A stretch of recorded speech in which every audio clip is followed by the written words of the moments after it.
Hello and welcome to Patched. I'm your host Paul James, and I'm again for the last time this E3 joined by Jay Parnas in person. Yeah. We might be doing something Nintendo online. Yes, maybe. Probably. Just as they have. Yeah. So the final E3 press conference has been and gone. That was PlayStation. It was shorter than normal. Again, other than what Nintendo's doing. The traditional conference. If you even want to call that a press conference. I mean, I'm sure there was press there, but there wasn't very much conference. No. We were spoken to for 90 seconds. Oh, that's what No, it was close. That's what he was saying beforehand. It was less than 5 minutes of the shorter than expected time frame of. Well, what was it? In an hour. Yeah, weren't people touting it to be like an hour 45, something like the Microsoft ballpark, I think? I think most of us figured that. PlayStation never come out and actually said anything, but I think we were all figuring that it was going to be in that 90-minute sort of ballpark, so it was a little bit strange that it didn't hit that. Yeah. So we don't have the trailers like we normally would. PlayStation have been a little bit slow. You'll be seeing them in the corner of the screen. We don't have them to look on the screen as we've been doing all E3 so far. Shit, we're going to have to do this by memory? We're going to have to do a few of the bits and pieces, so if need be, I'll check my Twitter feed and just go through everything like You should do that. But, you should do that now. You should stop. You should have done that before. What I'm going to do is I'm going to focus on some of the things that happened beforehand. So before the conference even started, yeah, right. We got a release date for No Kuni II. Yeah, my draft. Great for me because I am so hyped for that game. Great for you because it's part of your draft, November 10th. Yes, courtesy of Namco. You were pretty on the fence about it even coming out this year. Yeah. Well, I thought it was a little bit bold, and they've been pretty ordinary in the past with release dates. I mean, you said the same thing when I put it on my draft, though, I guess. So. Yeah. Then another release date we got. Actually, no, not a release date, just a trailer that we got. We got Gran Turismo 7. That's Sport, I should say. It's basically Gran Turismo 7, but Gran Turismo that's Sport. Right. That's coming. Fall 2017. Our spring. So there's, and then that goes alongside everyone's favourite PlayStation exclusive for Holiday 2017, getting some of that Naction up in them. Knack 2 is coming on September 6th, or the week of. The Australian date might vary a little bit, but the week of September 6th. Another one, just to really brief on it for the sake of Jay and his draft, is that Matterfall, a game I was not expecting to hit this year, thanks to Next Mark, and they're coming out next week. Housemark? Housemark. That's the thing, both of them are Housemarks. So that's no, you said Next Mark. Killing it. You're killing it. You're all over it. Your wordplay has surpassed even yourself. I can't even keep track of the brilliance I'm spewing. So that's coming in August. They're going to put you in the big Housemark. Yeah. So that was a prison joke. Like they were all things that dropped before the conference even started. Yeah, which was a promising start and made me think, oh, here we go. What are we in for? This is because we kind of found that out. I mean, there was a press release about No Kuni, but we heard about Gran Turismo and Matterfall just straight up because they had a trailer drop on YouTube. Yeah.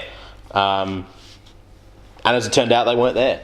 They were not at the press conference, just at all. Oh, Housemark don't. They haven't been in an E3 conference for some reason. Except for when it was first shown and then shown again. No, they've been at some Gamescom bits and pieces, but I will state categorically that they were at least at last year's E3. Okay, cool. So moving on to then the conference itself, and away from that hot Naction. Yeah, enough said about Naction. Moving on to the press conference itself, so it opened up with Uncharted, and they went with this musical and they really kind of audio-visual sort of setup before they even revealed any gameplay for it. We had a little. Well, they were playing Indian music. The game's set in India. Sitars and the like. Certainly sounded the part, and then we got really cool effects with rushing water and all that sort of thing coming down, and making weird designs on the water. It was really, really cool. Yeah. I've seen and heard it. I've heard of some of that sort of stuff before. I've never actually seen it ever happen before, so it was really cool to see it on screen there. Then they threw to the game itself, and we got what would it be, about 5 minutes worth of.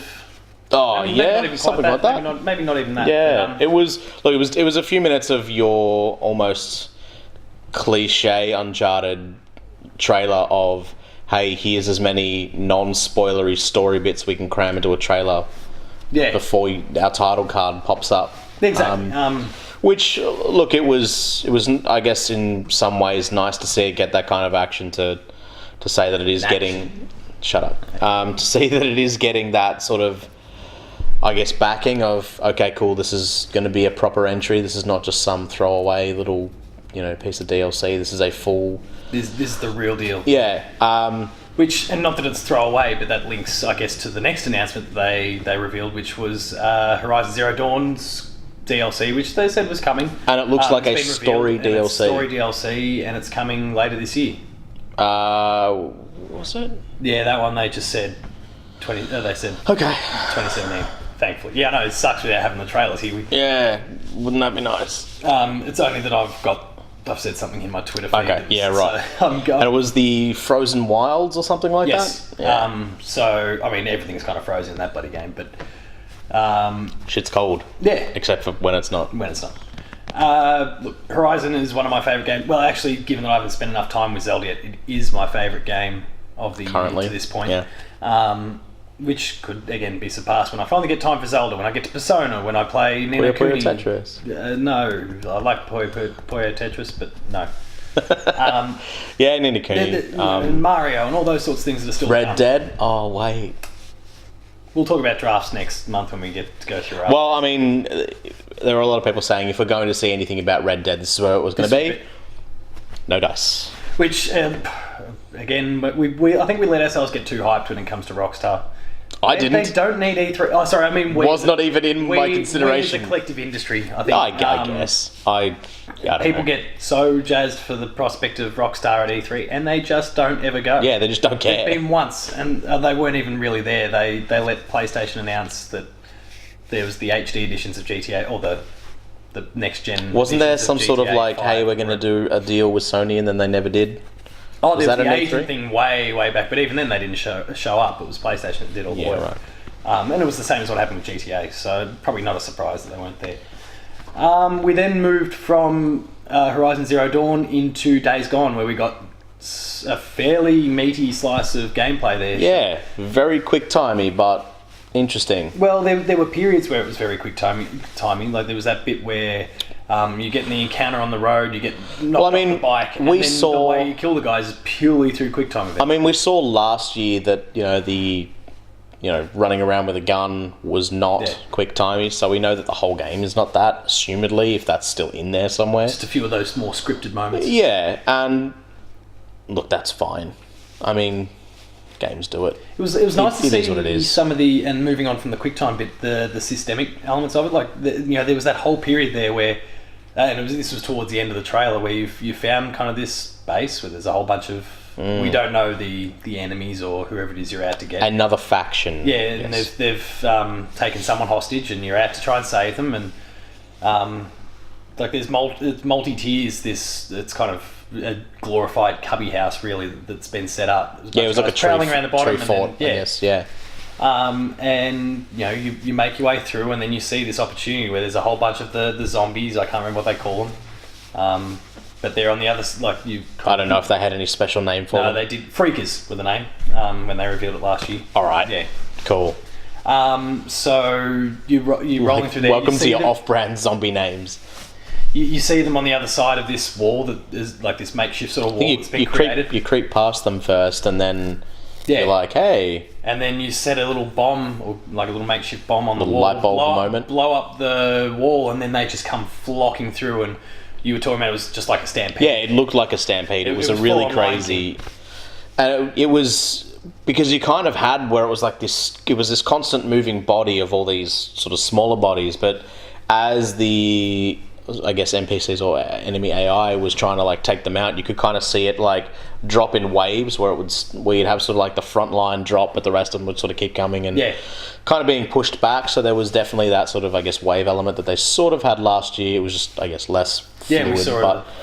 And we saw it in like smaller. I was curious how dynamic that was, though. I'd like whether that was like, okay, here's your one solution to fix this. I'd imagine your objective marker's going to be on that fence, or is it going to be like you've got choices? Or I'd imagine you could go around and pop if you really wanted to, or stealth kill or whatever it happens to be. But maybe not. And then up the ladder, and because as soon as you climb to the top of this little ladder in the little fortress, cutscene, you successfully kill the guy who's taking your friend hostage, and then you look over into the distance, so you hear a bit of a rumble and rustle in the trees.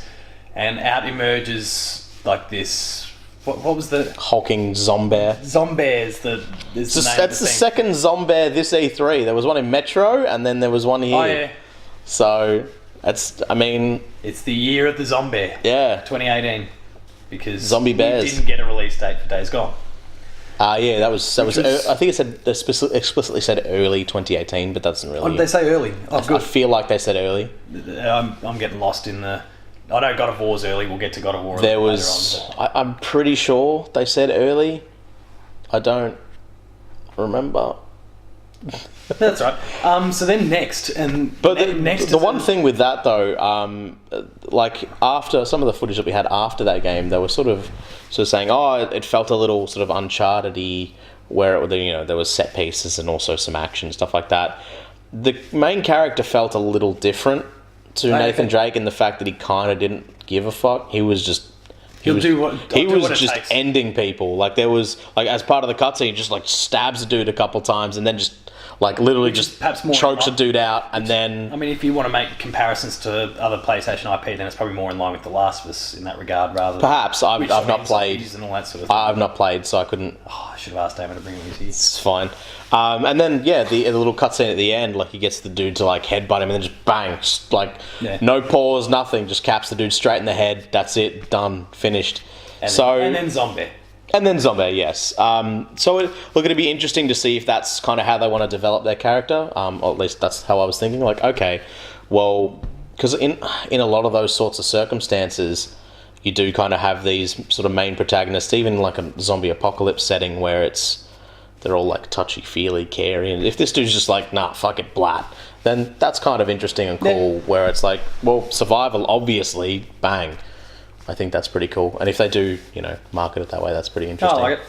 And then, we had a brief period where Sean Layden came out and celebrated the 3 games. I'll be here for 90 seconds. I'll be here for 90 seconds. Boom, done. Off we go. Yep. Here's more. And basically, we barely saw him again for the remainder of the conference. We saw him once again. Which was...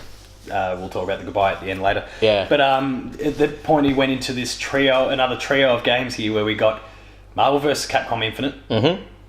If you want to talk about that at all, you have. You're the fighting guy. It was this was very much the story stuff. They were talking about the main sort of overarching story, which is to do with the, Infinity Stones and who the bad guy is and who the good guys are, and Zero was in there. Fucking yes.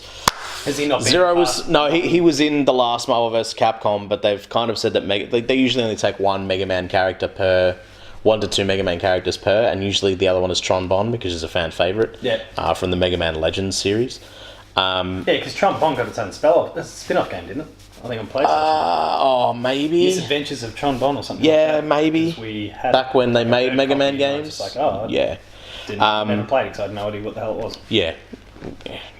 Whatever. But anyway, that's usually where that goes. So, look, if that means that Zero's playable, because assumedly he was sort of in some sort of antagonist role. This is just me sort of being about the things that I give a fuck about. No, but it to you because you're an expert. It did look like all the characters do have their own sort of interaction, and it does look like a significantly heavier, fleshed out story, whereas in some of the past, even in a lot of fighting games of sort of the past gen, I guess, the story mode was cutscenes or your basic arcade mode where it's hey, here's your ending, here's what happens.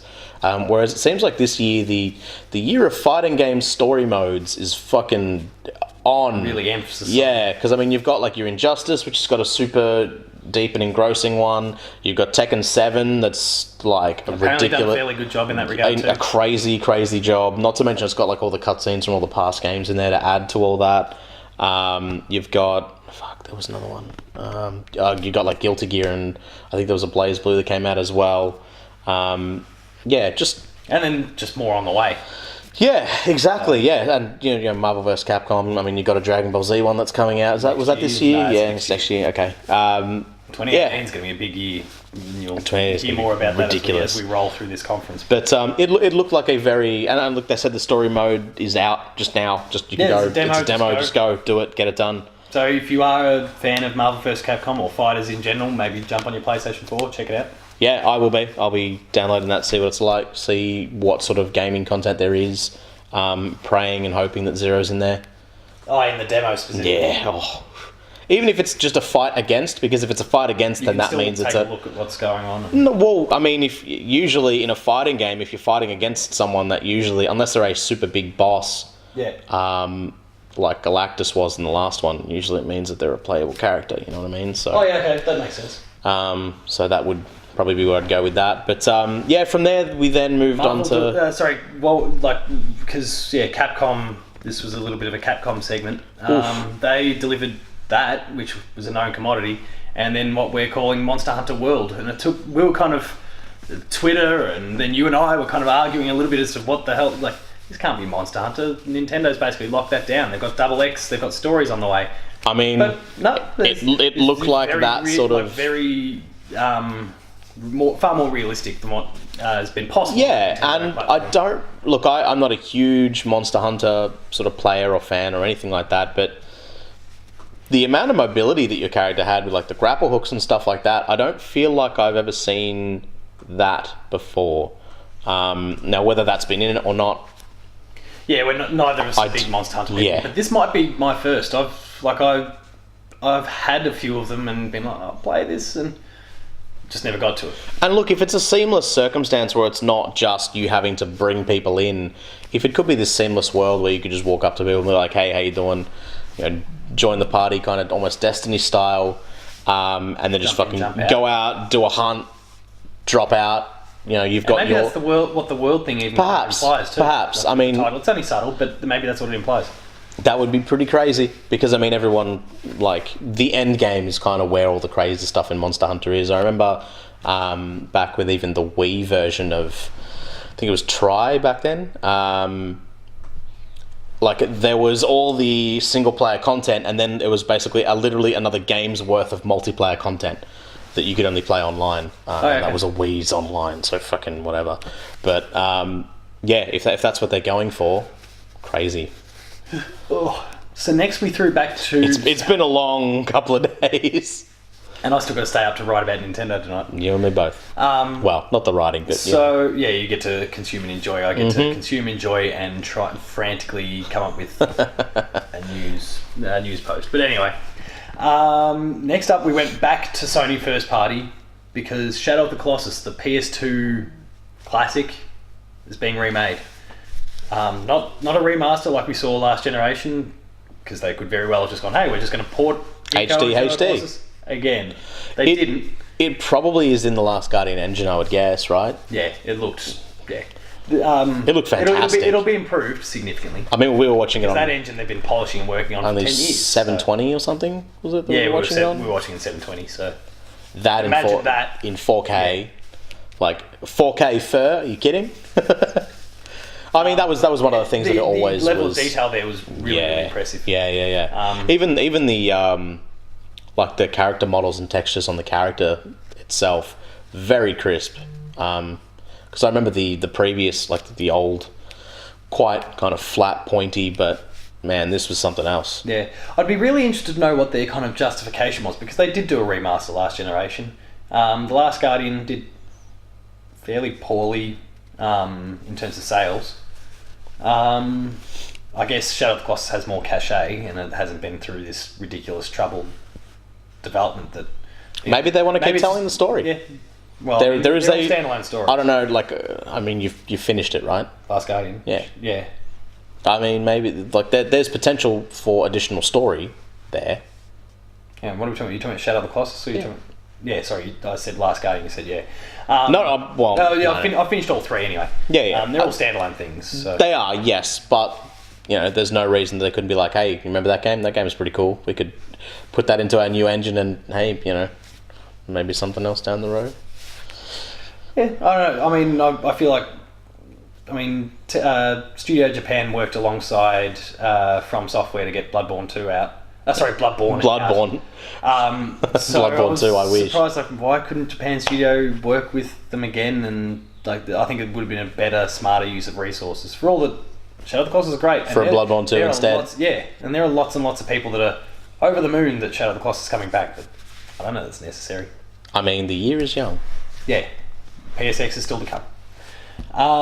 It did look impressive though. It really did. So moving on from there, and we got a bit of a VR session.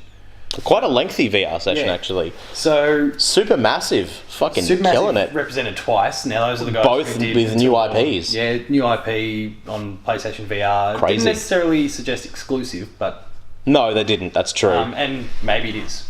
Don't know. Yeah, maybe But, it is, maybe it isn't. But at the very It's least, certainly console exclusive because Like- it's the only VR platform. going bang bang is pretty, Yeah. And look, they wrapped up on what was a Rush of Blood? Rush of Blood was Not out that for long launch. ago. Well, that was out for launch in October, so it's been less than a year. And I mean, that assumes that they were they've making blown- all of that. They've blown When did up in Until size since the success of Until Dawn. When did Until Dawn come out? Was it 2015. 15? Yeah, right. So possible. I mean, it depends on 3 games in 2 years is like that's it depends on what the projects themselves are and how big I they are. suppose. Yeah, it's true. I mean, that's a platinum level of, hey, let's take on every game we Yeah. can. So, it's pretty full on. Yes. So, no platinum at... No platinum. But whilst we were in that VR little showcase, there was a few cool things from a range of different publishers, and honestly, without the trailers, there's some that I don't remember. But we did see... There was that... We've already ripped on Bethesda for flogging Skyrim into the ground. We've got Skyrim VR now as well. Now, presumably, I want to hope that it's just a patch to Skyrim Remastered that's already come to PS4. Oh, It's yeah, hey, good. if you've got VR, do it. Good luck. Yeah. Good luck with that. Good luck with It'd be a that. monster patch. Hey, we don't have any games to release this year. Want to buy our old ones again? Yeah, it's an old Nintendo sentiment that Bethesda's starting to roll out, but we'll see what happens anyway. Because the remastered version of Skyrim, Bethesda less than a Virtual year old, Console confirmed. So, yeah, we saw that. We saw Final Fantasy 15 fishing. All right, fine, I guess. Oh, there was that other space one. Yeah, there was. The problem is there were some really cool things, and I don't remember names for any of them. Fuck. Yeah, it was happening too. Oh, there was some of the titles. The Inpatient was one of the ones from Supermassive. Yep, that was the There was sort of psychological one. Yeah, there was There the was old Bravo Team or something which like that. I initially thought, oh, hang on, we got Until Dawn. No. And Bravo Team being the other, which was very much a first-person shooter. I wouldn't be surprised if it used Just the a PlayStation one. aim control. Yeah, it looked like and that it aim would. control is good. I've really enjoyed what I've done with That. Farpoint. Yeah, right. Which is the only retail VR game that uses it. And Moss. There was a game called Moss at the end, which Yes. is this little mousy Right. cat-looking creature thing. Looked like a platformer. They didn't really give too much away about how it plays. I mentioned to you, it looked like a... You pointed out that it was a bit like Ghost of a Tale, which will be on Xbox at the end of this month. little mouse with a sword and shield. Yeah. Get it done. Yeah, it didn't quite look like it was going quite to that extent. Where Ghost of Tale was really leaning on some fairly deep RPG elements. Well, yes. It's yes, a, you're it's right. a Souls game, basically, Ghost of a Tale. Yeah, right, okay. What was that other one called? It was the space one. Yeah, I don't know. Is there anything over there you can... I can check while I'm I'll just refresh. But look, I don't know. No, none of these trailers are happening very quickly at all. Sony's been pretty poor on that. Fix it up next year, guys. You're screwing people over who want to do a podcast immediately after you've finished. Which I guess is probably everyone, so whatever. So we'll keep moving on. So they showed off a gameplay demo for God of War. Yeah, early quite 2018. a lengthy... Disappointing. But yeah, it was, and there was lots of little cuts. It was... Yeah, it was a pretty good vertical slice of the yeah. different bits of the combat and some of the cool tricks that you can do with your, like, totally not Thor's hammer axe. Yeah. That you can throw and have come back and... Well, I mean, he threw it into the water at the beginning there, and it came back to him. Not quite how he'd expected. There was this he tried to make it... serpentine-like beast that just spat it back out at the end. I'm pretty sure he which tried to do apparently the whole... his son can speak to, so he I just don't know. did do well in Harry Potter. Wow. That's one of the few circumstances I know people talking to snakes. What other fictional things that happen? Medusa? She has a head full of them. So, what impressed me about the God of War bit is that they teased how this links to his old story. There's a vase there at one point. The You can truth. very distinctly see Kratos with his Blades of Chaos, a lot of blood. And very bloody and all that sort of thing. And they lent quite heavily into. He's got a history, and his family is going to uncover. This is your at some son, point, not your past. I think was said at one point. You've got to let go of your past. This is your son, and something to that effect. And then we see, lots of little vertical slices. The son gets involved. Like, Kratos was climbing up a building there. Some monster kind of leant out, and the kid's just gone knife straight into its head. Yeah, getting it done. But the whole thing about it between those two seemed to be about Kratos helping his son to let go and not be scared and just do what needs to be done. Yeah. Try and cut any and all emotion out of it, which is weird because Kratos is becoming more and more emotional. And not the. You could argue that he was always emotional, just only one emotion. Yeah, technically. But look, it looked interesting, and it's. I mentioned to you at one point. I wonder if it's going to be kind of like a companion, or like the boy will be like a companion throughout the duration of the game, providing backup support or whatever the case may be. So yeah, it'd be interesting if they went about it in that fashion. I think just because it's kind of not what that game series has always been. The game series has always just been, hey, I'm angry. Yeah, it's me versus literally everyone else. Time to crush faces, and there was definitely some face crushing. It was. But it's a little less than we're perhaps accustomed to. And there was almost some Uncharted level of climbing in there as well, which is Kratos has been there's always been that platform. Yeah, I guess aspect, but usually it's Titans that you're climbing and then you stab in the eye. Always cliff faces and that sort of thing too, but it seems far more refined and much better in this particular case. They then kicked into Detroit Become Human, so David Cage's newest game. They revealed the third playable protagonist, whose name was Marcus. Another android. And you did see a snippet of the one from the last... Yeah, that played by that short-haired girl. I know her name. I've watched her in the following... No. The dude from the last E3 that they showed. Jeez, I don't recall. The guy that was trying to calm the robot down. Yeah, he was up on top of the building trying to talk him down. What was his job title? He was like a... Oh, he was basically playing a negotiator. Negotiator, yeah. You see him kind of seeing the news of the... It was only sort of for a short snippet, but interesting in terms of how they're going to link those together, and are they going to do the whole, okay, well, this character's story's done, move on to the next one, or are they going to entwine more, or... it's interesting. Yeah, you kind of see them together at the end, but that could be a very heavy rain sort of approach, because in Heavy Rain those characters were scattered all over the place, and Jason, they were all scattered everywhere, and then eventually their stories started to collide. Yeah.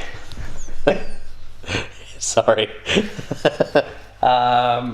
Eventually those stories started to collide, and that's how they came together. And maybe this is the case here, or maybe they're all together and they split up. Maybe there's just constant. Yeah, maybe. We know that with David Cage games, there's millions and millions of potential choices, and they showed that off again of your choices will matter, and they had that same sort of diagram or flow chart, I guess, of different things that you could do that could lead to different outcomes and such. So, more of the same, but I don't think, did they even give a date?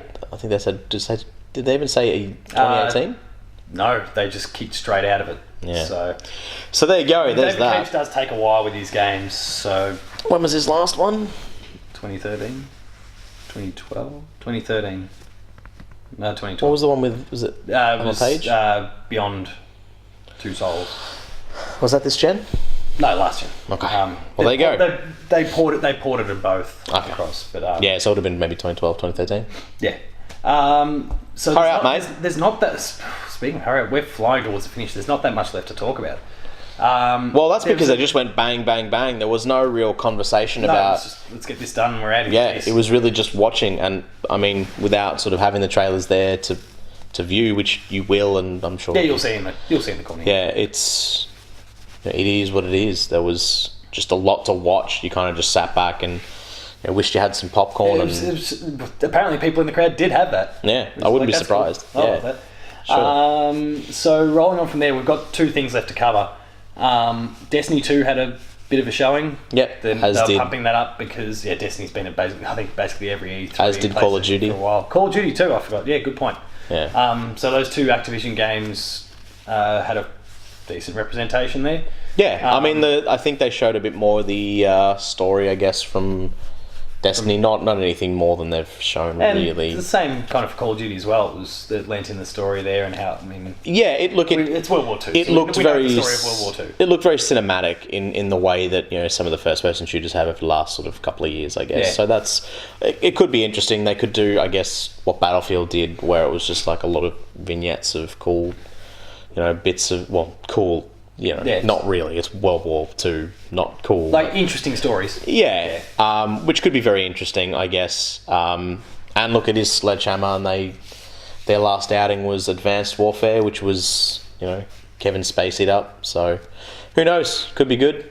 And then, Destiny, they kind of, flogged off the exclusive PlayStation content, but didn't really actually show much of the game. Like, we saw little snippets of things that we saw from the Destiny event a couple of weeks back. Yeah, not even really gameplay stuff. Fairly by the numbers. It was promotion. That was purely all that was. It's probably one of the only moments in the entire press conference where Sony went all marketing rather than all the players.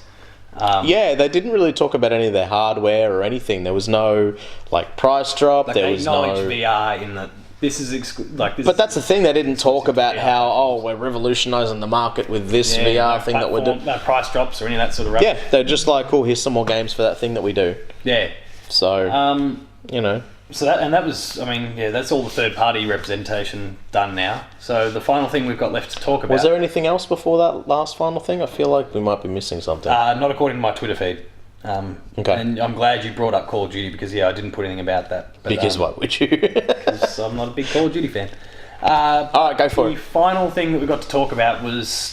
I don't... Which we didn't expect to be the final thing because this was, not even an hour in. We were maybe 45, 50 minutes in. Well, I saw it and I thought it was going to be the final thing, but then when it popped up... Okay, it can't be the final thing. I think Sean Layden said, he was kind of did the old farewell, and we're like, was that you that we're farewelling? Was that the conference to everyone? That we're farewelling? Yeah, it was really kind of weird. What's happening? It was a bit awkward. But they threw to it was just Spider-Man, confusing mostly. Which is now called SpiderMan. It's not SpiderMan PS4, it's just SpiderMan. Yep. And they showed what would have been close to 10 minutes, I reckon. It still will be exclusive even though they've dropped the PS4. Yeah. Oh, no, it is exclusive. But it was really interesting to see. It was 100% gameplay. Yeah, it was not from get go. There was we spoke about what we saw when it came to quick time events in it, and there were a few. The general consensus amongst the both of us is the context in which they were used made it okay. It was very Batman. It was very much like how you would, and I'm talking like Arkham Asylum, like the first one, where you would move from sort of, at least at the start, you would move from perching spot to perching spot and just take people out one by one, and then it got into some combat, and it definitely was that whole that Warner Brothers Batman combat of punch one dude, then dodge an attack, and then disable one dude from a distance, and then a couple more punches. But it was really cool because obviously Spider-Man's way more mobile than any of the characters really that have done that combat. I guess other than the Mordor guy who can teleport halfway across the map. But in terms of that, he was doing triple flips and dodging bullets and stuff and shooting web into people's faces from a distance, and it all looked really cool and flash and fun and interesting. And I had the I'm red, which means I'm about to throw a punch, which means you should probably dodge now, and there was environment interactions, and it looked really cool. And then this kind of chase scene at the end where you're chasing a helicopter that's got a giant thing. Look like an air conditioning unit or some shit like that. A massive, giant industrial size, I guess. And then there was a crane as well that got knocked off that you had to kind of quick time event up to stop from. Yeah, because that thing was attached to the crane initially, and then it all started toppling down. So a couple of quick time events to kind of web the crane to the buildings to ensure that it didn't fall on and people. Kill people. And then it was webbing through the city. Yeah, which looked great. Yeah. It looked super fluid. Now, whether your average person picking up that game, probably not. Probably not straight out the gate, but you'll get better at it. Yeah. Probably by the end of the game, you're full-blown badass and you just... There was even one point just before he got to the helicopter, where he kind of zipped up and then kind of ran up the wall. It reminded me a lot of either a Prototype or an Infamous Did he? Was it Infamous? You can't even do that in Infamous. Oh, really? No. Then it must have been Prototype. Yeah, it was Prototype. Where you could just literally just scale the building by like walking straight up, sprinting straight up the side of it. And there was a lot of, running along the side of the wall and then like webbing around corners and stuff like that. It looked really cool, really fluid. It was really Loved what I saw. And Yeah. you'll be watching the corner now, and even when we kind of wrap this thing up, you can keep watching it because it was amazing. Yeah, really good. Wholehearted. Like it definitely turned me around because I'm not normally interested in superheroes and stuff these days because I just feel like it's Done to death. Super done to death. Like just complete oversaturation. But this reminded me of like some of the cool things that I liked about some of the early PS3, GameCube, PS2 Spider-Mans, where it was this kind of big open world and there was missions and stuff, and it was just fun to get from point A to point B, swinging around, dropping in on a gang, kicking the shit out of them, webbing away, and getting some XP or whatever. It looked like that kind of fun, but in it was cinema quality. It was great. It looked stunning. It's almost like, hang on, are we watching Spider-Man Homecoming here? Yeah. Can we watch this instead? Yeah. Like it was really cool. The voicing seemed to be a good fit for Spider-Man. Still can't work. It was nagging at him the entire way through the comics. It will haunt me this voice, till the end of my days. This voice, and it'll be someone really obvious, and you'll hate yourself at the end. Probably. I mean, more so than normal. It was really cool. It didn't really seem like anything was like really grating at all. Yeah. Even the whole sort of, I guess, some self-deprecating or like, come on, don't mess this up type stuff that you expect from a Spider-Man was like it was there, but it commentary. Yeah, but it didn't really feel like it was overdone. Like it felt really natural, which was really cool. Just that kind of dialogue where it was, I guess, somewhat dynamic in some parts, some scripted, but it was. I liked it. I was all about it. And of course, just as we wrap this up, the trailer's now popped. Of course they are. Of course, thanks PlayStation. Did you want to try and grab the name of that PSVR one that we missed? No, not everything's there. There's one that's called No Heroes Allowed, but I don't know if that's the one. Yeah, right. So as we kind of wrap this up, let's kind of focus on maybe the bigger picture sort of stuff. Are you happy with what came of this conference? What sort of positives and negatives? I don't know that there were any negatives about what we saw. No, look, it was all nice to watch. What we didn't see. I mean, yeah, you could say that. There were some franchises that would have been nice to see. Look, 90% of it was next year. Yeah, like, it was really nice to see the future. I felt like this particular conference was going to be another one of those moments where Sony was just like 2017, this year, and it wasn't. While Microsoft was just like, fuck, everything we've got is next year, and it's not even really all ours. And instead, everyone's got their deck stacked for next year. Yeah, that's right. It seemed like one of those opportunities where PlayStation was just going to swoop in after Xbox has already had them like time in the sun and just been like blah blah blah, done, finished, we win, eat shit forever. But it just looked like they don't have a lot. Like you were saying, Knack. My initial impression Knack is their was like, fucking what exclusive PlayStation exclusives am I going to play this year? And then I had to rein that back in because I'm like, okay, and then let's ignore the joke that is Knack. I may very well end up playing it. It looks kind of cool, some of the stuff that I've seen. Yakuza Kiwami. No, but there's been a bunch of stuff earlier this year that's already come out. Like, people have been talking about PlayStation exclusives all year. So far, you're right. Yes. Yakuza, you've been talking about Nier, you've been talking about Neo, you've been talking about Horizon, Persona. Half of those I haven't even played yet. The VR part of Resident Evil. Yeah. I mean, I've played that, but there's that's no, but I'm just saying that's another thing that got people talking. To people. We've spoken about Matterfall. We've also got Next Machina that's 2 weeks away. Crash Bandicoot's 2 weeks away. Like there's plenty there. It's more front loaded this year than at the back end. But even at the back end, we've got Ni no Kuni, which is not going to be a multi-million copy shifting thing. I would love it to be. It wouldn't be a surprise. Wouldn't make my day. It wouldn't be a surprise because it's at that time of year where it will definitely stand out against all the browns and greys of all the shooters that usually come out at that time of year. Yeah, no, true.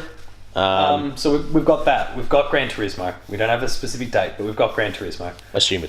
Assumedly. They are saying fall 2017. It's But it's been delayed that many times. You can never be too sure until basically it's in your hands. Oh, yeah, especially with the Gran Turismo. So, yeah. So, NAC, Gran Turismo, Ni no Kuni, and Yakuza. I mean, it is an exclusive. You lock those down. I mean, it is a remake, but August. it is an And exclusive. Uncharted. And Uncharted, of course, and Matterfall. Which Uncharted's the only one you need of the whole kit and caboodle. Because it's an Uncharted game. I'll glass you, I will. Naughty Dog just dominating again. But then you add to that, your third-party games, and they've got all these deals with Destiny and Call of Duty and Battlefront, and then all of which are out this year as well. And, yeah. And then the ones that they don't have exclusive deals with, your Middle Earths and all those sorts of things. Like there's still lots coming for PlayStation gamers this year. I was disappointed that I'd really banked on Days Gone being this the year. one of those. So of those four, the God of War, Spider-Man, Days Gone, Detroit, I had Days Gone in my head as being this year. And that was, you would have heard about that. If you watched our Xbox discussion, you would have heard me talk about how I thought it was a really badly missed opportunity by Microsoft with State of Decay to get one up on PlayStation. And in the end, it's not hurt them at all because PlayStation didn't hit this year with Days Gone either. And then there's the other stuff that we just didn't see at all. You got like your Bloodborne 2 that a lot of people were sort of really rallying for. Your Last of Us 2 didn't make a showing at all. That and Death Stranding, those two don't surprise me. They're absolutely... No, not at all. No, they don't surprise me, but, it would have been nice to see just a little something, just a little, hey, don't forget about this other thing that we've got. Because, that's pretty much what the conference was, right? Yeah. It's like, hey... See you soon. We've got some shit coming. Just hold your horses. Yeah. But again, like we said, numerous times during this, there's still Gamescom, Paris Games Week, PSX. And PSX, they almost seem to put more weight in that these days. Like that's where they debuted The Last of Us. Yeah, and you also saw stuff like Ace Combat as well, which we saw at PSX last year. It's at the show, and I think that's early next year as well. So. Yeah, it's definitely going to be a stacked year next year for sure. And obviously stuff will move around. It's going to come out too, over the next couple of days. We're going to find more out in the next few days with the show floor, and with developers come flocking to the PlayStation little live stream that they do for the next 3 days. That's just going to be games all the time, and we're going to, there's going to be known commodities. There's going to be other ones like, hey, this is a game and it's coming out this year. We'll see in a couple of months. This is going to be awesome. Yeah. And there's indies and all that sort of stuff as well. Yeah, of course. Where Microsoft had their little indie reel, Sony didn't do that. Yeah, it really would have been nice, but I guess they've kind of got to ensure that VR remains relevant. So I guess they traded their indie showcase for their VR showcase. Which doesn't mean it won't be at the show. No, Sony still loves putting those indies, first and foremost right in front of them. Look at what happened with... Edith Finch just a month ago, like that. They shoved that down people's throats and here you have it. For quite a long time too. Yeah. We saw it 2 years out. Yeah, we saw it 2 years out, but even how they're advertising once it came out, it's gonna be a good time for a PlayStation game. Even though those big games, none of them are coming out this year. It's a good time to be a gamer. Yeah, just in general. You add in stuff like... still for me... look, at this point, what has been your game of conference? Since we're at the end of the conferences. Of the PlayStation one? Just in general. Oh. General conferences at this point. A Way Out? No, Anthem. Yeah. The two games I chose, cannot believe... EA. Both EA, yeah. And look, those two are probably... And, that's SpiderMan as well. SpiderMan and God of War, because SpiderMan for me is definitely up there more than A Way Out for me, because Sea of Thieves we've not touched on. Sea of Thieves is pretty great. That Halo 7 was pretty crazy when they announced that. When they decided we're not even going to do 6, we're just going to... Yeah. No, well, 6 was Halo Wars. That was that's where that fell in. We'll talk more. We've got patched episodes in the future. We do. More about, I just figured, this is the last... big picture E3 sort of stuff. This was kind of the last conference, I guess, factoring out Nintendo's digital event, or whatever the fuck they're calling it. Their Mario event, basically. Well, I guess we'll see. Who knows? Might be a Splatoon event for all we know. An Amiibo event. Yeah. Who knows? We might be looking at some rabid Amiibos. That's one of my games of the thing too. Yeah, that was pretty great. Again, let's go check out our Ubisoft and our Microsoft and our EA and Yeah, just don't check waste out all your the time stuff. with Bethesda. No, actually, check out Avio. We really hang it on Bethesda there too. Yeah. And deservedly. Like, Yeah. the more that this has gone on, and look, that worst Skyrim VR has just kind of... Rubbed a bit of salt back in. Oh, just So I have a guess slice of lemon just to make it nice. That's it for all the press conferences. So thank you for bearing with us over these last few days, having checked out all the conferences and watching along with us and watching these trailers down the bottom. So it turns out the winner of E3 is the year 2018. Yeah, 2018 wins. Yeah. God, Because- God forbid what they're going to reveal. Game of show, Final Fantasy 15 fishing. Knack. It's spectacular. Yeah. Oh no. Spectacular. Right, That's... so anyway. That's all our E3 coverage there. That was knackful. Outside of Nintendo. Please make sure to like, share, and subscribe to the channel. Give us a listen each week in episodes of Patched or the Video Games Club. Comment your best knack pun. Yeah. I would love to read through some of those. So make sure to visit play2.net.au for all the written content. There's summaries for all the conferences. He's going to be stuck with the Nintendo I'm one. doing the Nintendo one. And the review of Knack And the too. review of... Matt, I hope you're not watching this. Oh, I really hope you are. So make sure to visit the site for all that. There's reviews popping up all the time. I've got to get my one for Farpoint out the door already. That's taken me a little longer than I'd expected. I mean, it's the busy time of the year. Yeah, it's a busy time of the year. And then Player2AU, Paul James P2 on Twitter. Jay doesn't do it. That ain't me. That's fine. Otherwise, thank you again very much for joining us through everything we've done E3 related. You might very well see us next week doing something about the Nintendo Direct. You won't see us for it because You'll see something. But otherwise, thank you very much for watching, and we will see you later. Happy E3, everyone.